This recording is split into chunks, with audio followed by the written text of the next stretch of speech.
Throughout St. Louis's history, rail transportation has been a key building block for its growth. From freight to passengers, St. Louis was the stepping stone and gateway to the West.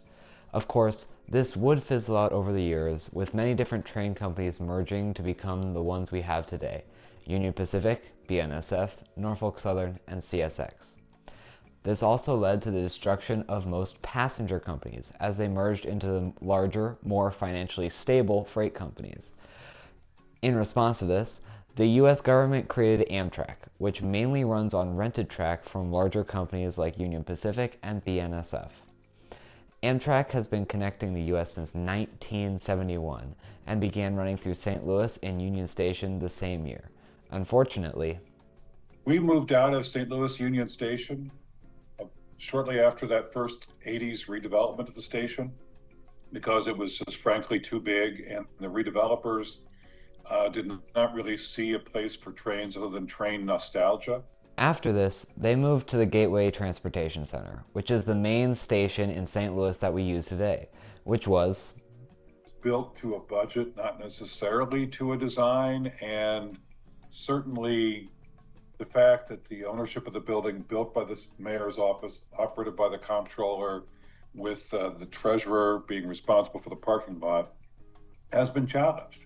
There are only two stations in the St. Louis area, those being the Gateway Transportation Center and the Kirkwood Amtrak Station.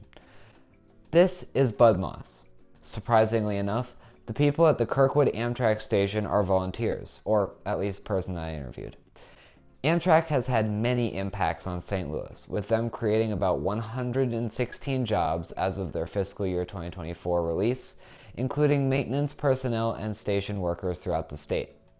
Both Bud Moss and Mr. Magliari agreed that throughout the Midwest and everywhere we operate, we make a difference. We get people from place to place. We do it in a way that is efficient.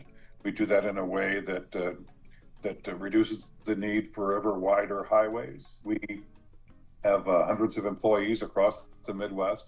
Of course, the engines that Amtrak utilizes across the Midwest and just about anywhere outside of the Northeast Corridor are Siemens SC-44 diesel locomotives, which may seem worse in terms of carbon emissions, cost, and speed, but these new locomotives meet the Tier 4 EPA emission standards, as well as the fact that diesel technology is perfectly capable of speeds up to 110 or 125. And it's not speed that drives business, it's reliability and schedule frequency and fares. Which, speaking of schedule frequency and reliability,